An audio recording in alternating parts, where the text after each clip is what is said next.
Hello friends, welcome to our channel. Friends, आज आपण अतिशय महत्त्वाचा सब्जेक्ट पाहणार आहोत, तो म्हणजे कुळ कायदा. कुळ कायदा म्हणजे काय, कुळ कायदा काय सांगतो, याबद्दल संपूर्ण माहिती आपण पाहणार आहोत. तर चला पाहूया कुळ कायदा म्हणजे काय. तर कुळ कायदा हा जमिनीच्या मालकी हक्कासंदर्भातील गैरव्यवहार आणि शेतकऱ्यांच्या शोषणास आळा घालण्यासाठी कुळ वहिवाट अधिनियम लागू करण्यात आला आहे. या कायद्याचा उद्देश शेतकऱ्यांना त्यांच्या जमिनीवरील हक्काचे संरक्षण मिळावे यासाठी आहे. मेन उद्देश हा आहे. आता कुळ कायद्याचा इतिहास आणि प्रवास आपण शॉर्टमध्ये पाहूया.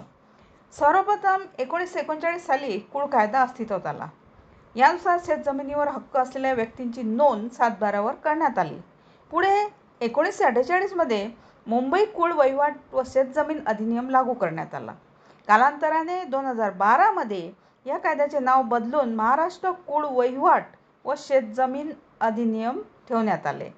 आता कुळ कायदा जो आहे त्याचे 3 प्रकार आहेत. कायदेशीर कुळ, संरक्षित कुळ आणि कायम कुळ, हे 3 प्रकार आहेत.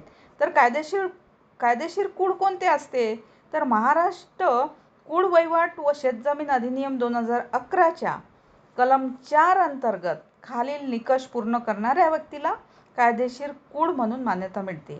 ज्या शेतकऱ्याने जमीन मालकाच्या परवानगीने शेती करण्याचा करार केला आहे, जी व्यक्ती स्वतःच त्या जमिनीची कसणारी आहे आणि नियमित भाडे खंड देते, जमीन मालकाच्या कुटुंबाचा भाग नसलेली व्यक्ती, संबंधित व्यक्ती पगारावर ठेवलेला नोकर नसावा किंवा जमीन मालकाच्या नियंत्रणाखाली शेती करत नसावी, याला म्हणतात कोणते कुळ, कायदेशीर कुळ. आता सेकंड आहे संरक्षित कुळ.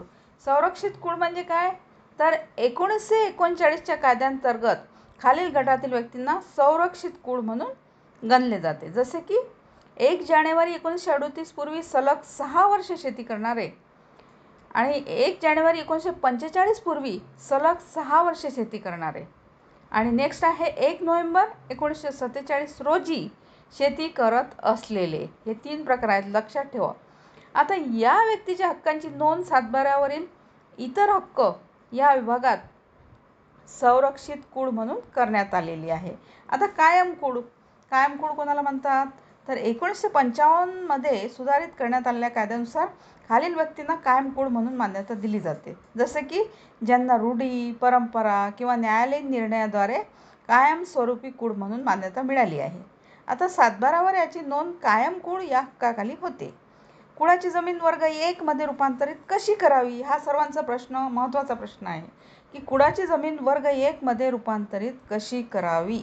जर कुळ असलेली जमीन वर्ग 2 वरून वर्ग 1 मध्ये रूपांतरित करायची असेल तर संबंधित व्यक्तीने तहसील कार्यालयात अर्ज दाखल करणे आवश्यक आहे.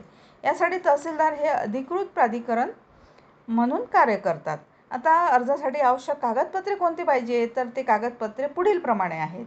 1960 पासूनचे सातबारा उतारे, नंतर आहे फेरफाराची संपूर्ण नोंद, आणि 3rd नंबरवर आहे खसरा पत्रक, नेक्स्ट आहे कुळ प्रमाणपत्र, आणि नेक्स्ट आहे कुळाचा चलन दस्तऐवज आणि फेरफार संबंधित कागदपत्रे.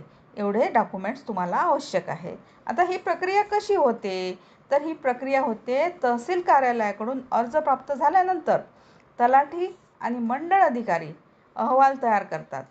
जाहीर नोटिशीद्वारे जमिनीबाबत कोणालाही आक्षेप आहे का हे तपासले जाते व सर्व प्रक्रिया पूर्ण झाल्यावर 1 महिन्याच्या आत सातबाऱ्यावर वर्ग 1 अशी नोंद करण्यात येते. तर फ्रेंड्स, हा होता कुळ कायदा कसा आहे आणि त्या वर्ग 2ची जमीन वर्ग 1 कशी करतात याबद्दल संपूर्ण प्रोसिजर. थँक्यू.